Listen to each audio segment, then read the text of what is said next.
नारद जी ने जन कल्याण के लिए एक बात सोची कि मैं हर जगह जाता हूं, भ्रमण करता हूं, बहुत समय हो गया कैलाश पर नहीं गया,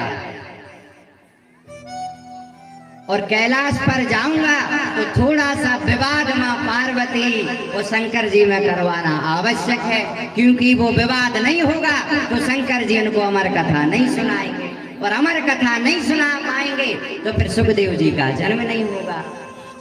इसलिए गए, और चालाकी देखो नारद जी की। जैसे ही नारद जी गए, अच्छा नारद जी पार्वती मैया के गुरु हैं। पार्वती मैया ने प्रणाम किया, कहा गुरुजी बड़े दिनों में आए हो, कहाँ रहे अभी तक? नारद जी ने कहा अरे देवी कहीं नहीं, बस यहीं वहां भगवान का कीर्तन करता रहता हूँ, यहाँ वहां घूमता रहता हूँ। तो बोले आज कैलाश पर आगमन कैसे हुआ?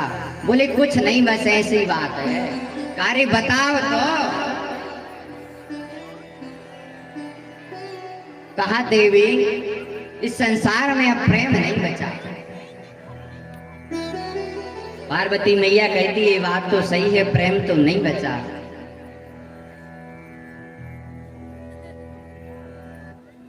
तो नारद जी ने कहा अच्छा एक बात बताओ देवी, क्या शंकर भगवान आपको प्रेम करते हैं? बोले इसमें कौन सी शक की बात है? बोले अच्छा कितना प्रेम करते हैं? पार्वती मैया कहती हैं जिस प्रकार कोई आसमान के तारे नहीं गिन सकता, समुद्र की गहराई को कोई नहीं पार पा सकता, उसी प्रकार हमारे और महादेव जी के प्रेम का कोई अनुमान नहीं लगा सकता। बोले अच्छा कहाँ? बोले हर बात आपको बताते हैं क्या? पार्वती जी कह रही हाँ हर बात, यहाँ तक कि उन्होंने अपना गुरु मंत्र भी हमें बता दिया। अच्छा गुरु मंत्र भी बता दिया? पार्वती भैया बोली हाँ। तो नारद जी ने कहा एक बात पूछें? बोले पूछो। बोले जो वो गले में मुंडों की माला पहने हैं वो किसकी है? और पार्वती ने जैसे इस बात को सुना और मुख नीचे हो गया, क्योंकि इस बात का तो उनको पता ही नहीं था कि जो मुंडों की माला पार्वती शंकर भगवान अपने गले में पहने हैं वो किसकी है। नारद जी ने कहा देवी हमारा काम हो गया, जितने के लिए हम आए थे उतना हो गया। बोले बैठो तो गुरुजी, और बोले अब नहीं बैठना, क्योंकि अगर महादेव आ गए तो फिर हम बैठने लायक नहीं बचेंगे। नारद जी ने कहा हम चलते हैं। नारद जी बाहर निकले, उतई से शंकर जी आ रहे थे। शंकर जी हम जैसे ही नारद जी देखा नहीं समझ गए कि कछु गड़बड़ है। कैसे हम हते ने जे हते अकेले, पक्का कछु दो के आए हुए। शंकर जी ने पूछी काय नारद बड़े दिनों में आए हो और इतने जल्दी जा रहे? बोले जोन काम हुआ है तो होगा। कई जोन काम हुआ है थे? कई हाँ। कई कौन काम हो? कई भी पार्वती मैया बते, वो हम नहीं बता सका। शंकर जी हाथ जोड़ रहे, अरे यार बता तो दे। बोले नहीं आप भी कर जाओ। अब शंकर देव इनके सामने वो नहीं ठहर सका, तो शंकर जी भी धक धक इसी पड़ गई इतना यार बात कछु बड़ी है। शंकर जी अंदर गए। पहले के समय में क्रोध भवन बनाए जाते थे। अगर कोई पत्नी अपने धर्मपति से अगर क्रोधित हो गई है तो वो क्रोध भवन में चली जाती थी। पति समझ जाता था कि आज कुछ गड़बड़ी है। पहले के समय में केवल एक क्रोध भवन बनाया जाता था, आज के समय में पूरा घर क्रोध भवन हो जाता है। तेज तेज कम बासन फटके जान लगे, समझ जज्जो आज दिक्कत है।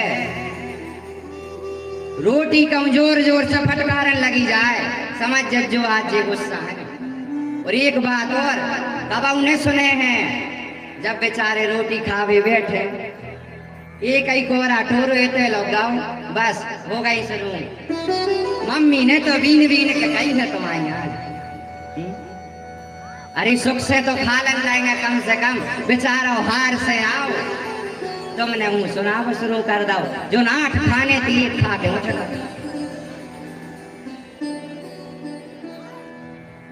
ऐसे ही शंकर जी समझ गए कि आज कुछ दिक्कत है। गए पार्वती मैया से पूछा, देवी कुछ उत्तर नहीं आया। फिर से कहा, देवी कहाँ हो? जाकर देखा क्रोध भवन में है। बोले क्या हो गया? कहा कुछ नहीं हुआ, बस आप जाओ यहाँ से। शंकर जी ने फिर हाथ जोड़े, देवी बता तो दो। बोले एक बात बताओ, आपने मुझे हर बात बताई, लेकिन आपके गले में जो मुंडों की माला है वो किसकी है? शंकर जी ने कहा, इतनी सी बात के लिए तुम क्रोधित हो गई? अरे मैं तुमसे इतना प्रेम करता था कि जितने बार तुम इस धरा को छोड़कर गई, उतनी बार मैंने मुंडों की माला पहनी, इतनी बार तुम्हारा मरण हुआ। पार्वती मैया ने कहा, प्रभु इतनी बार मेरा मरण हुआ? बोले हाँ। तो बोले आप कैसे बचे रहे? फिर कहा, देवी हमने अमर कथा सुनी है, हमारे पास अमर कथा है,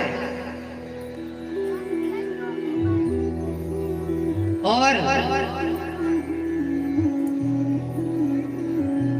उसी अमर कथा के कारण मैं आज अजर अमर हूं। तो पार्वती मैया ने कहा, मुझे भी उस अमर कथा को सुनना है, मुझे भी अमर होना है। शंकर जी ने कहा, ठीक है देवी, जब तुम्हारी एक इच्छा है तो चलो।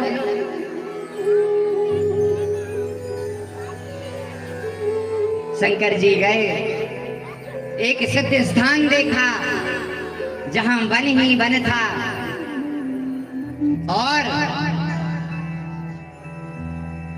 डमरू बजाई, सारे पशु पक्षी उड़ गए, जीव जंतु भाग गए, लेकिन वहीं एक तोता और तोती ने अंडा दिया था।